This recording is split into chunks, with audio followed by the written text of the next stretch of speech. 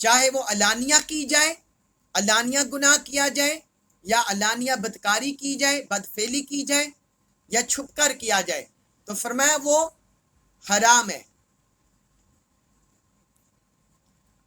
جس طرح وہ اجرت سے لوگ معاذ اللہ حرام کام کرتے ہیں، پیسہ دے کر حرام کام کرتے ہیں، یا جس طرح یہ مغربی ممالک میں، مغربی ثقافت میں وہ نائٹ کلبیں بنی ہوئی ہیں، نائٹ کلبز جہاں اس طرح کے حرام کاریاں ہوتی ہیں، تو اللہ پاک نے فرمایا یہ سارے حرام ہیں۔ اور اس طرح چاہے کوئی پوشیدہ کرے، لوگوں سے چھپ کر کرے، تب بھی یہ حرام ہے۔ کبیرہ گناہ اور بدکاری ظاہر و باطن، چھپ کر اور علانیہ، اللہ تعالیٰ نے فرمایا یہ سارے حرام ہیں۔ یہ پہلا حکم۔ اور دوسرا فرمایا والاسم، اور گناہ، اس سے مراد ہے مطلق گناہ مراد ہے، چاہے وہ چھوٹا گناہ ہو چاہے وہ بڑا گناہ ہو۔ اللہ تعالیٰ نے فرمایا ہر طرح کا گناہ تم پر حرام ہے۔ اور بعض مفسرین نے کہا کہ اس سے مراد شراب نوشی اور جوا کھیلنا بھی ہے، جس طرح اللہ تعالیٰ نے سورۃ البقرہ آیت نمبر 219 میں ذکر کیا ہے، یسألونک عن الخمر والمیسر قل فیہما اسم کبیر۔ اے حبیب، یہ لوگ آپ سے شراب اور جوے کے بارے میں پوچھتے ہیں، تو آپ ان سے فرما دیں کہ ان دونوں میں بڑا گناہ ہے۔ تو بہرحال اسم سے مراد ہے مطلقاً گناہ، چاہے وہ چھوٹا گناہ ہو یا بڑا گناہ ہو، اللہ پاک نے منع فرما دیا۔ اور شراب پینا، جوا کھیلنا، گالی گلوچ کرنا، تہمت لگانا، یہ ساری چیزیں گناہ میں آ جاتی ہیں، تو اللہ تعالیٰ نے فرمایا یہ بھی تم پر حرام ہے۔ اور تیسرا فرمایا والبغی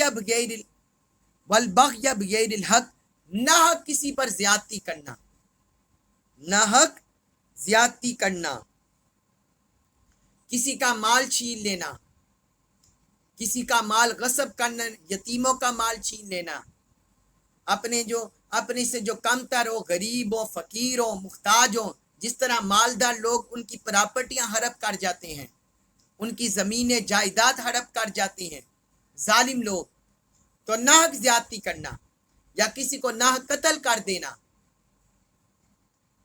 کسی نے کسی کا لین دین ہو، کوئی تجارتی معاملہ، کوئی لین دین ہو، پیسوں کا لین دین ہو، پراپرٹی کا لین دین ہو، یا کوئی اور وجہ بن جائے تو ناحق قتل کر دینا، تو فرمایا ناحق زیادتی کرنا یہ بھی حرام ہے۔ اور پھر چوتھا بیان فرمایا وَأَن تُشْرِكُوا بِاللَّهِ مَا لَمْ يُنَزِّلْ بِهِ سُلْطَانًا، اور یہ کہ تم اللہ کے ساتھ کسی کو شریک ٹھہراؤ جس کی اس نے کوئی سند نہیں اتاری، اللہ کی ذات میں، اس کی صفات میں، اللہ کی قدرت میں، اس کی سلطنت میں، اس کے تصرفات میں، کوئی اللہ کی ذات میں، اس کے صفات میں، اس کے فعال میں کسی کو شریک ٹھہرا لے، اس کی خالقیت میں، اس کی رازقیت میں، رزق دینے میں، تخلیق کرنے میں، زمین آسمانوں کو بنانے میں، انسانوں کو بنانے میں، بارش نازل کرنے میں، تو اللہ کی ذات اور صفات میں کسی کو شریک ٹھہرا لینا، تو یہ فرمایا یہ بھی حرام کر دیا۔ اور پانچواں فرمایا وَأَن تَقُولُوا عَلَى اللَّهِ مَا لَا تَعْلَمُونَ، اور تم اللہ کے متعلق، اللہ کے بارے میں بغیر علم کے بات کرو، اللہ کے بارے میں بغیر علم کے بات کرو، یعنی اس سے مراد ہے کہ کوئی بندہ اللہ کے بارے میں بغیر علم کے کوئی عقیدہ نظریہ بنا لے، جس طرح اللہ کا منصب اپنے پاس رکھ لے، اور جس چیز کو اللہ نے حرام کیا اسے حلال کر دے، یا جس کو حلال کیا اس کو حرام کر دے،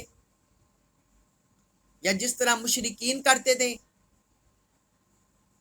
کہ وہ چیزوں کو اپنے پاس سے حلال و حرام کر لیتے تھے، یا اپنے پاس سے احکام گھڑ لینا، جس طرح اہل کتاب یہود و نصارہ نے کیا، اپنے پاس سے احکام گھڑ لیا، احکام گھڑ لیتے کہ اللہ کی طرف سے حکم اترا ہے، حالانکہ وہ نہیں اترتا تھا، تورات میں تحریف کر دی، زبور میں، انجیل میں تحریف کر دی،